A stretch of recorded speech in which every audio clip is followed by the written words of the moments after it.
वृषभानु की किशोरी सुनी गैया हूते भोरी। हमारी लाडली जी इतनी भोरी हैं कि अब बैठ जाओ भैया, सब लोग विराज जाओ।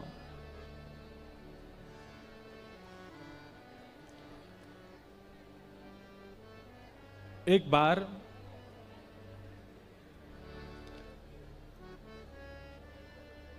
ठाकुर जी पर नाराज है गई श्री जी, मान लीला कर रही हैं। तो ठाकुर जी ने पूछी, आप काय बात को मान कर रही हो? किशोरी जी बोली, मोए ना पतो, बस दूर जाके बैठ जाओ, मुझसे बात मत करो, दूर बैठो। मान कर रही हैं। और ठाकुर जी यूं सोच रहे हैं, मैंने कियो कहा ऐसो जा पे ये मुंह पे मान कर रही हैं, समझ में नहीं आ रहा है। ललिता जी आई, विशाखा जी आई, सबने आकर के पूछी, हे श्री जी, हे स्वामाजू, ऐसो काय गो, आप काय को इनते मान कर रही हो? वाह भैया, जय हो तुम्हारी। पंजाबी हैं भैया, सबरे ढोल बजा रहे हैं। तो किशोरी जी मान करके बैठी हैं। ललिता जी पूछ रही हैं, हे किशोरी जी, आप काय बात पे मान कर रही हो? ऐसो भयो का है, नेक बताओ तो सही। श्री जी कह रही, मोए ना पतो, अपने आप पहचानो में मान क्या कर रही हूं। ललिता जी बोले, ये कोई बात है, हम कैसे पहचाने आप मान क्यों कर रही हो?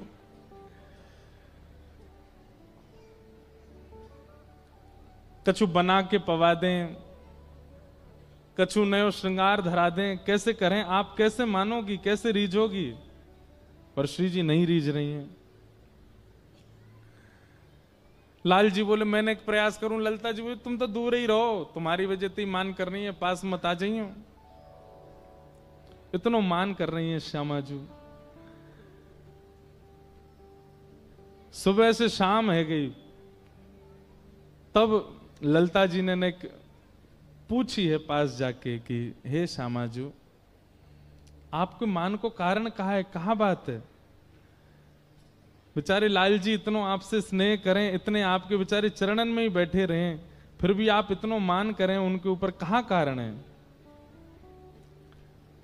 किशोरी जी कह रही हैं, आज ये एक मणि पहन करके आए हैं और वह मणि में एक गोपी को चित्र बन रहा है। समझ में आई बात?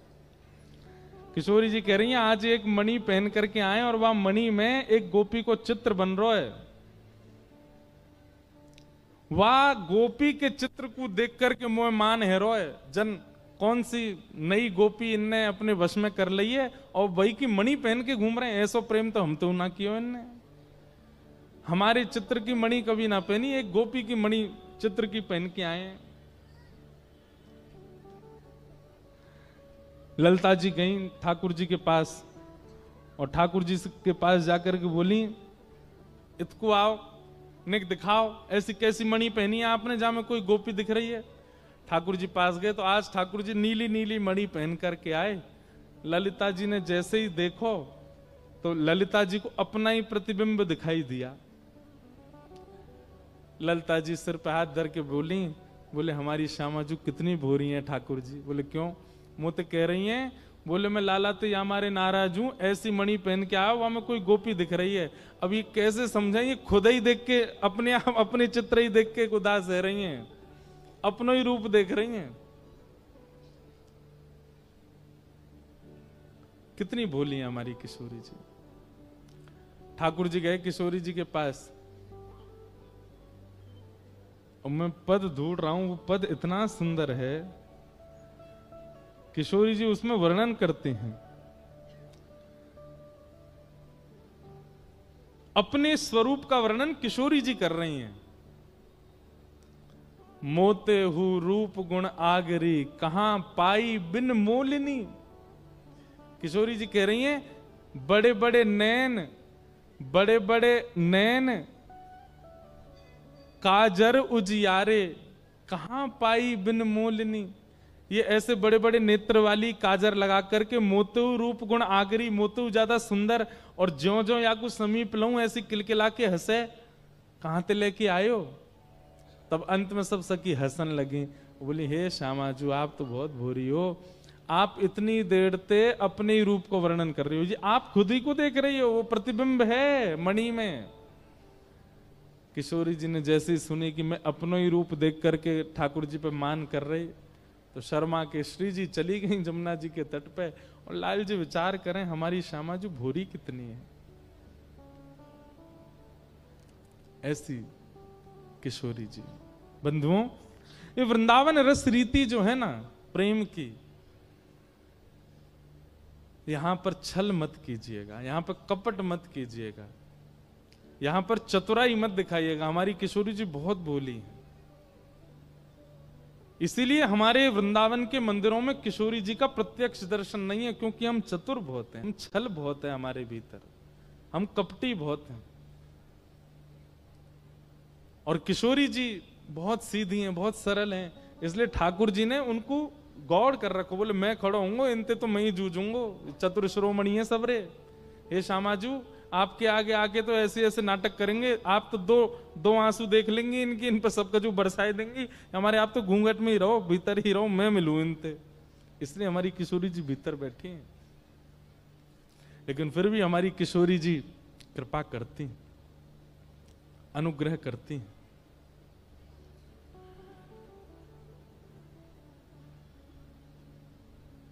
कृपा करती, इसीलिए कहते हैं वृषभानु की किशोरी सुनी गैया होते भोरी, प्रीत जान के हु थोड़ी तोहे राखेगी शरण, मन भूल मत जइयो राधा रानी के चरण, श्यामा प्यारी के चरण, महारानी के चरण, मन भूल मत जइयो राधा रानी के।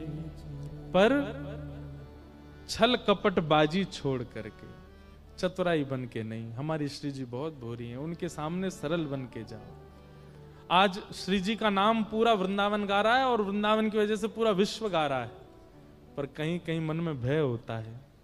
छल से, कपट से, ईर्ष्या से, द्वेष से, राग से आप यदि इस नाम को गाएंगे, श्री जी कृपा तो कर देंगी, पर ठाकुर जी नाराज हो जाएंगे आपसे।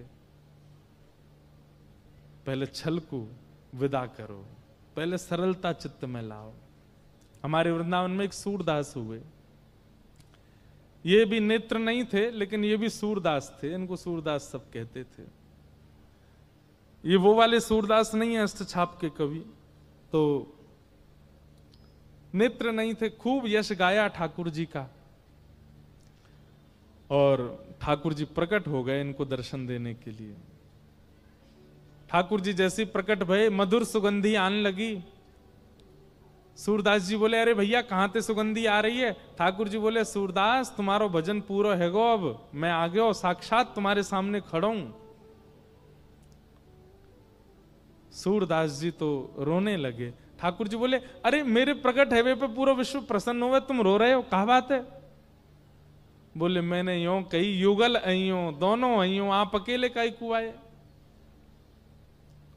ठाकुर जी बोले आंध रो या का पतो कि मैं अकेलो आयो, कि श्री जी आई है मेरे संग। तो ठाकुर झूठ बोल दिए, अरे बाबा तुम्हें ना पता, श्री जी बगल में ही बैठी है मेरे, और बोल या हमारे न रही, कछु खा रही हैं, मुंह में कछु है या हमारे बोल ना रही हैं, संग में ही आई हैं। सूरदास जी बोले झूठ बोले लाला, मुते झूठ बोल रहा है।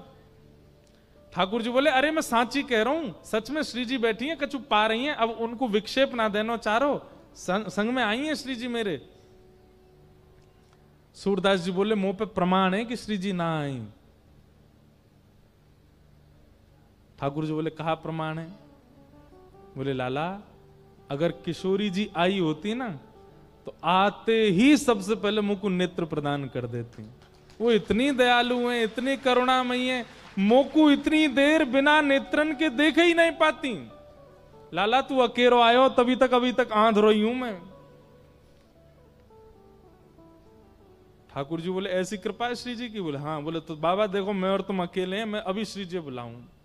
बोले हाँ ठीक है बुलाओ। हाँ हाँ। ठाकुर जी ने जैसी टेर लगाई और टेर सुनकर के जैसे ही किशोरी जी प्रकट भई, किशोरी जी ने प्रकट हैते ही ठाकुर जी को देखो, और ठाकुर जी के बाद जैसे ही सूरदास जी को देखो, देखते ही किशोरी जी के हृदय में ऐसी भावना आई, अरे ये बिना नेत्र को है। और श्री जी के मन में जो आवे सोई पूरा है जाए। जैसे ही सोची बिना नेत्र को, तुरंत सूरदास जी के नेत्र प्रकट है गए, और प्रकट हैते ही श्री जी के दर्शन कर लिए। सूरदास जी ने पहले तो दंडवत प्रणाम करी, दोनों युगल की परिक्रमा करी, खूब आरती उतारी, नजर उतारी, चित्त में बसा लिए, और सब करवे के बाद अंत में बोले, देख ले लाला, मैंने कही ना श्री जी आती वो इतनी भोरी है, प्रकट हैती सबसे पहले नेत्र देती मुझे। लाला तू 20 मिनट मेरे सामने खड़ो रहो अकेलो, पर श्री जी तो एक क्षण भी ना रह पाई। ये हमारी श्री जी है, ये हमारी किशोरी जी। तो इतने सीधेपन को फायदा ना उठानो। हम तो भैया निवेदन करें कि पहले स्वयं को सत्संग के माध्यम से सहज बनाओ, सरल बनाओ, निष्कपटी बनाओ, अपने आप को ऐसा कर दो कि आप श्री जी के सामने जाएं, उनको कहीं आपके हृदय के भाव से पीड़ा नहीं हो जाए। इसीलिए हमारे वृंदावन में लाल जी ने श्री जी को गोपनीय कर रखा है, क्योंकि ठाकुर जी को हम पे भरोसा नहीं है कि हम उनके लायक हैं भी कि नहीं। खूब नाम जप करो, खूब भजन करो, भजन करके श्री जी के योग्य बनो, श्री जी के योग्य बनो। अच्छा एक बात बोलें, ऐसा कौन सा अवगुण है? देखो अवगुण सबके अंदर है, मेरे अंदर भी है, आप में भी है, सब में है, हम सब में अवगुण है, इसीलिए हम मानव हैं। पर ऐसा कौन सा अवगुण है जो सबसे ज्यादा अप्रिय है?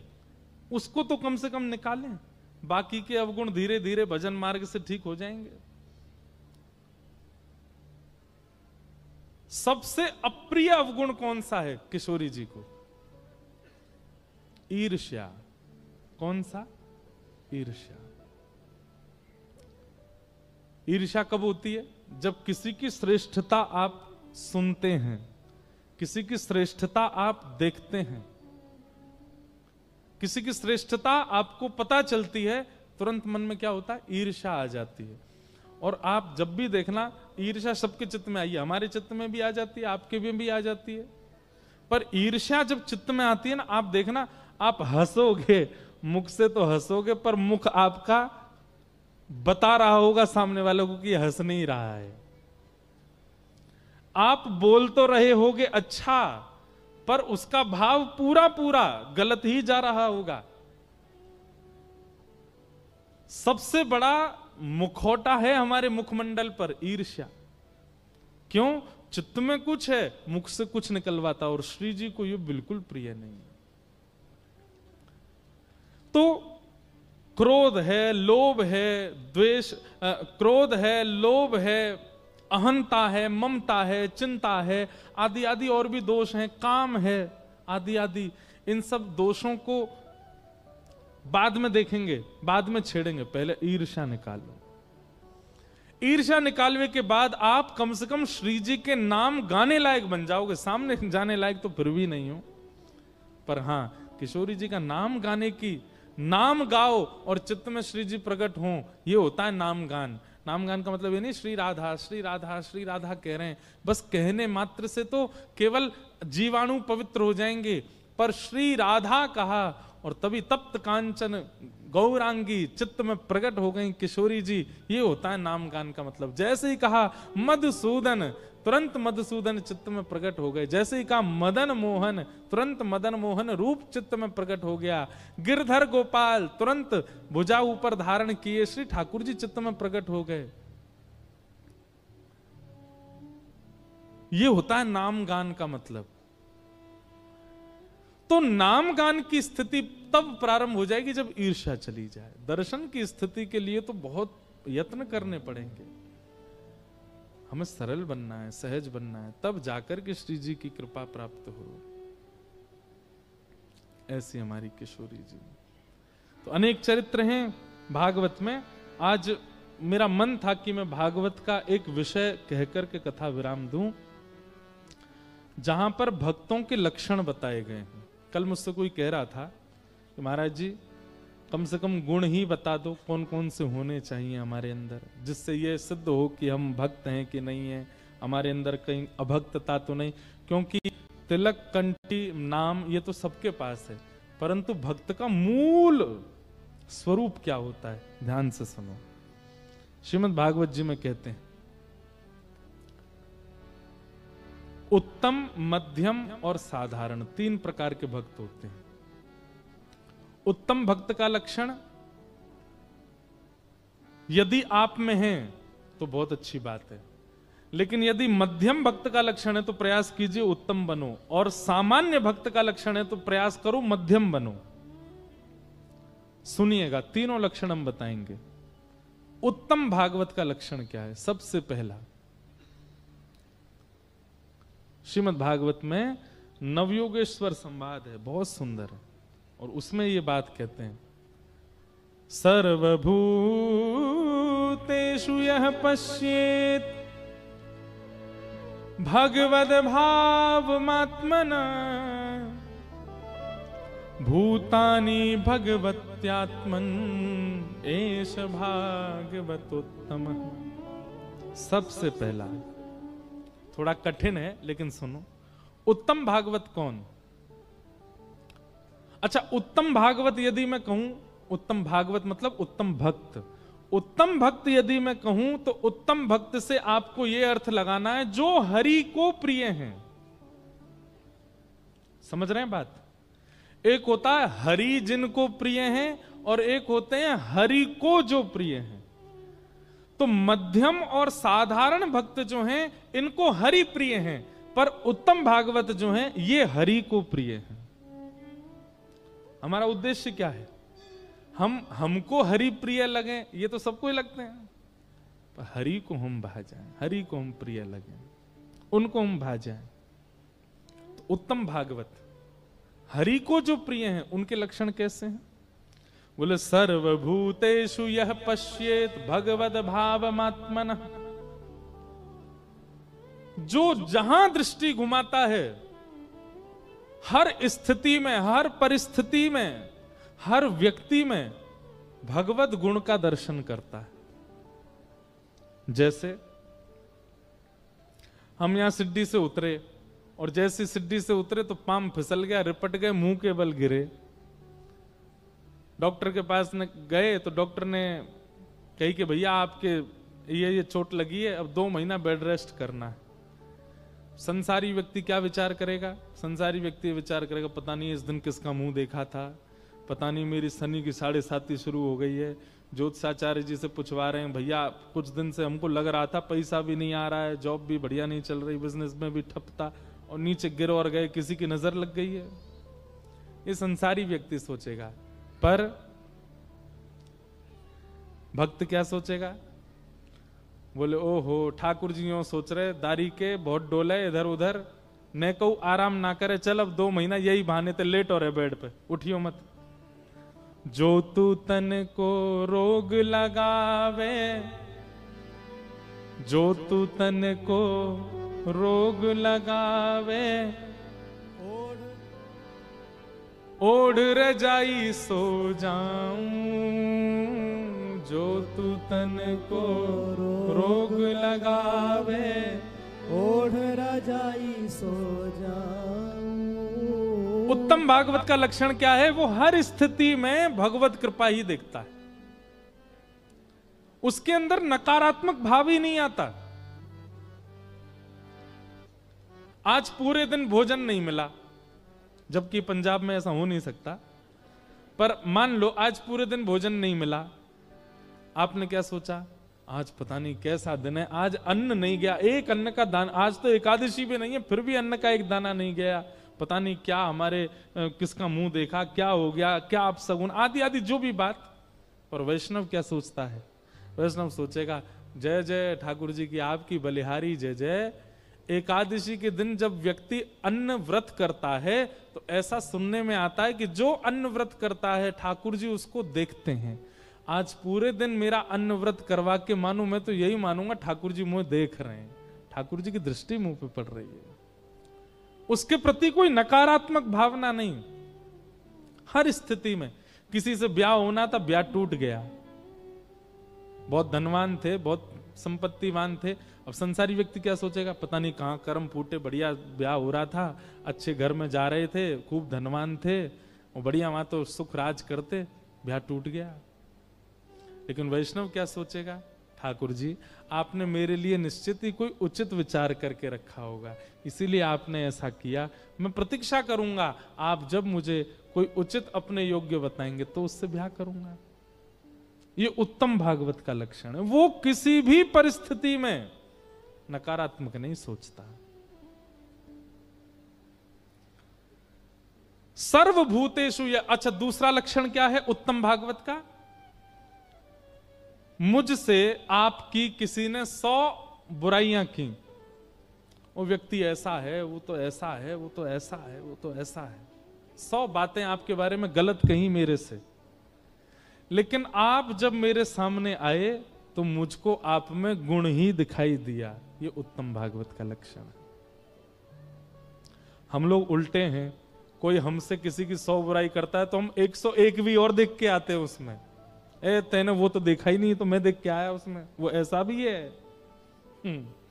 लेकिन उत्तम भागवत कैसा होता है, उत्तम भागवत व्यक्ति आपसे 100 बुराइयां, पहले तो वो बुराई सुनेगा ही नहीं, आप उससे 100 बुराई करोगे, वो कहे भैया काय को कहो किसी के बारे में, सब ठीक है जो भी है, फिर भी कोई कर दे जबरदस्ती आपको बैठा के, आप उसके सामने जाओगे, जब मिलकर के आओगे तो आप उसको कहोगे भाई देख तूने भले ही ये सारे अवगुण देखे होंगे, पर मुझे तो पता नहीं क्यों उसका स्वभाव अच्छा लगा, मुझे तो पता नहीं उसके व्यवहार में अच्छा ही लगी, ठीक है जैसा भी हो लेकिन ऐसा था। आप गुण ही देख करके आओगे, ये उत्तम भागवत का लक्षण। और तीसरा उत्तम भागवत का थोड़ा कठिन लक्षण है, परंतु ये है क्या, वो जब श्री राधा रमन जी को देखेगा तब बगल में चाहे पत्नी खड़ी हो, इस बगल में चाहे बच्चे खड़े हों, पूरा परिवार खड़ा हो, सबको भूल जाएगा, यही मेरे सर्वस्व है, मेरो एक प्राण धन एक ही जीवन, मेरो एक प्राण धन एक ही जीवन। कौन, मदन मोहन प्यारो राधा रमन, मदन मोहन प्यारो राधा रमन, आनंद नंदन मोहन राधा रमन, नंद नदन मोहन राधा रमन। उत्तम भागवत का लक्षण है जब प्रियतम सामने हैं तब कोई नहीं है, साथ में चाहे जो आया, साथ में चाहे जैसी स्थिति, सबको भूल जाए, बस वो है सामने। यही मेरे माँ हैं, यही मेरे पिता हैं, यही मेरे बंधु हैं, यही मेरी पत्नी है, यही मेरे पति हैं, यही मेरे बच्चे हैं, यही मेरे गुरुदेव हैं, यही मेरे सर्वस्व हैं, सब कुछ यही है। और जैसे ही राधा वल्लभ जी के मंदिर से बाहर आवे, राधा रमन जी के मंदिर से बाहर आवे, तो जो जो संग हैं, चाहे माँ हैं, पिता हैं, पत्नी हैं, बच्चे हैं, तो उनके प्रति भी यही भावना रखे, देखो राधा वल्लभ जी ही इतने रूपों में अब मेरे साथ जा रहे हैं, मेरे पुत्र भी राधा वल्लभ, मेरे पति भी राधा वल्लभ, मेरे भाई भी राधा वल्लभ, मेरे माता पिता भी सब राधा, मतलब जब सबको देखे तो सब में राधा रमन जी को देखे, और जब राधा रमन जी को देखे तो सबको राधा रमन जी में देखे। ये उत्तम भागवत का लक्षण।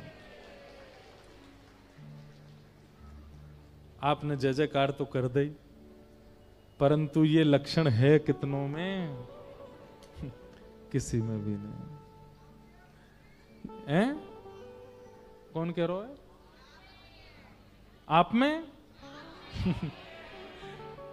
अरे भैया, भगवान करे आपके मुख में गुड़ शक्कर, आपकी वाणी सत्य हो,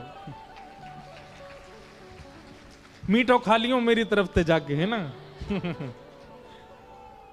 भैया कोई भक्त कह दे कि आप में है तो नहीं होगा तो हो जाएगा। कोई भक्त अगर कह दे कि आप में हैं। और कोई भक्त अगर कहते आपको ठाकुर जी मिलेंगे, तो नहीं मिलने होंगे तो मिल जाएंगे, मिलेंगे। कंस को ठाकुर जी ने मारा, ठाकुर जी ने मारा। रावण को राम जी ने मारा। ऐसे अभक्तों को भगवान कैसे मिल गए? क्योंकि नारद जी कह गए थे तुमको ठाकुर जी ही मारेंगे। तो ऐसे अभक्त जो बिल्कुल योग्य नहीं था, रावण जैसा ऐसा अभक्त बिल्कुल योग्य नहीं था।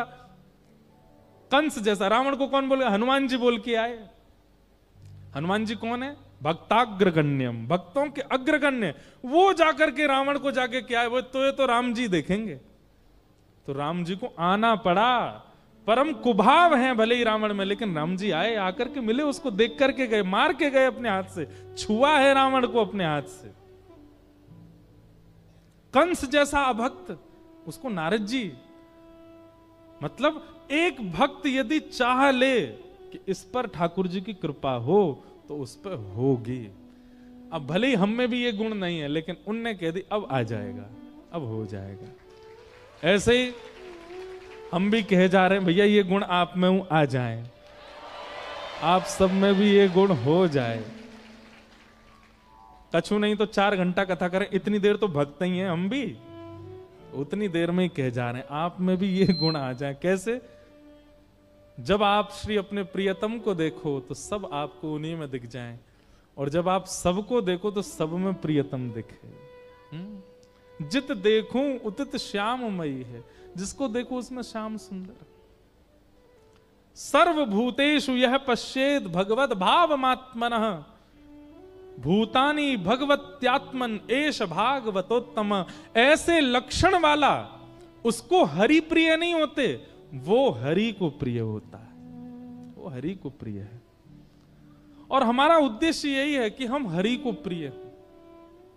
भाई 28 साल तो मोए है गए उनते प्रेम करते करते, अब तो नेक इजहार करो, अब तो नेक रिटर्न में बोल दो कि वो भी हमसे प्रेम करते हैं। आपको मुझसे ज्यादा समय हो गया कई लोगों को बचते बचते, इतने में ही खुश हो कि आप प्रेम, एक तरफा प्रेम क्यों करते हो भाई? अब प्रतीक्षा करो ना, वो भी तो बोले कभी। राधा वल्लभ जी भी कभी कहें भैया तू मुझको प्रिय है, तू मुझको बढ़िया लगे, तू मुझको भाव है। मीराबाई के लिए कहा था ठाकुर जी ने, सूरदास के लिए। मैं तो कहता हूं इन बातों की चिंता होनी चाहिए हमको, उनके लिए कहा, हमारे लिए क्यों नहीं कहा? मतलब कमी है हम में। यह है उत्तम। उत्तम भागवतों के और भी लक्षण है, वो भी बताऊंगा। अब सुनो मध्यम। मध्यम कौन से हैं? ईश्वरे तदधीनेषु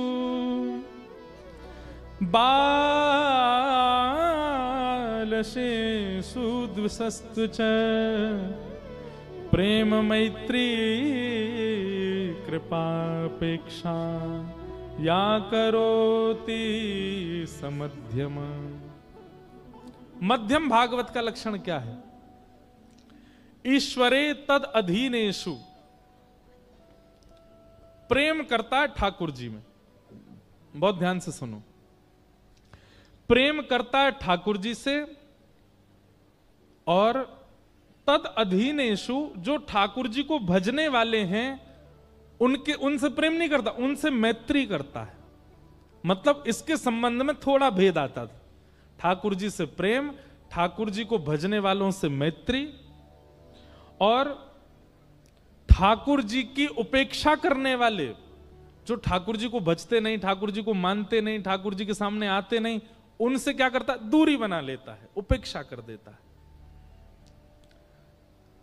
इसके अंदर थोड़ी भेद दृष्टि है, और वो भेद दृष्टि कैसी है? त्याग करता है, जो हरि का नहीं हम उसके नहीं, ऐसी त्याग दृष्टि इसके चित्त में होती है। और सूरदास जी महाराज इस बात को कहते हैं, तजोरे मन हरि विमुखन को संग, जाके संग कुमति उपजत है, पड़त भजन में भंग। तजोरे मन हरि विमुखन को। अब देखो, कल हम मीराबाई के चरित्र में सुन रहे थे, कितने वर्षों तक पति के चले जाने के बाद भी मेवाड़ नहीं छोड़ा मीराबाई ने। रही, अपने देवर और अपने ननद के दिए गए दुखों को भी सहती रही उनके पास। क्यों? उत्तम भागवत है। लेकिन जब मीराबाई के कारण किसी अन्य के परिवार पर संकट आने लगा, तब मीराबाई ने विचार किया अब मेरा रहना यहां पर उचित नहीं, तब उन्होंने त्याग किया। परंतु हम उत्तम भागवत नहीं है ना, हम मध्यम है, इसलिए हम क्या करते हैं, जो हरि विमुख हैं उनका हम त्याग करते हैं। हरि से प्रेम, हरिजनों से मैत्री और हरि विमुखों का त्याग, ये तीन स्थिति हैं। पर उत्तम की तो तीनों में एक है, वो तीनों से ही प्रेम करता है, तीनों के प्रति सम रहता है। पर मध्यम इन तीनों में ये भेदभाव रखता है। और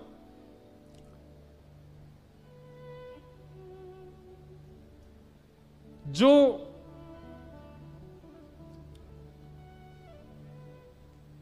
बाल हैं, मतलब अबोध हैं, एक तो होता है कि जानते हुए भी ठाकुर जी के समीप नहीं जाते, और एक होता है वो जानते ही नहीं है, उनको कोई बताने वाला नहीं है। ऐसे लोगों को बैठ करके ठाकुर जी की लीला सुनाते हैं, उन पर कृपा करते हैं, उनको बताते हैं। तो चार प्रकार के संबंध हैं, ठाकुर जी से प्रेम, ठाकुर जी के जनों से मैत्री, ठाकुर जी के विमुखों का त्याग, और ठाकुर जी के प्रति बाल भाव, मतलब उनको ना जानने वालों पर कृपा। ये चार दृष्टि वो रखते हैं। मध्यम में मैं और आप हम सब हैं, क्योंकि हम प्रेम उनसे करते हैं, मैत्री हरिजनों से करते हैं, और कहीं ना कहीं हम हरि विमुखों का त्याग करते हैं, और जो नहीं जानते उनको बताते हैं। और साधारण भक्त कौन सा होता है, तीसरा नंबर, ये कौन से हैं, ये भी बहुत बैठे होंगे यहाँ पे। भक्तों में अधम नहीं होता, साधारण होता है, साधारण, मध्यम और उत्तम।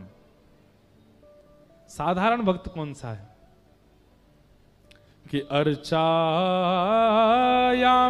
हरे पूजाम यश्रद्धये हते न तद्भक्तेषु चान्येषु सभक्त प्रकृत स्मृत।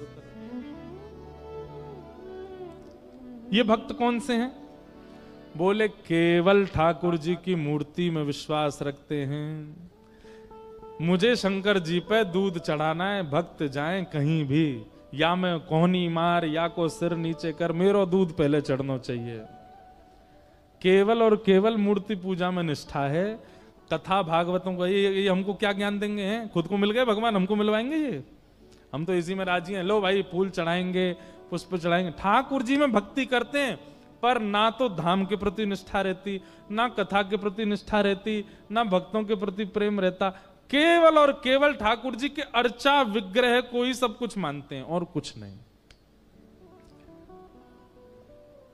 एक बार हम कहीं मंदिर गए, तो अब स्वाभाविक है वीवीआईपी हम जाने की कोशिश तो नहीं करते, पर हाँ सब लोग ले जाते हैं, चलो महाराज जी आगे से करवा।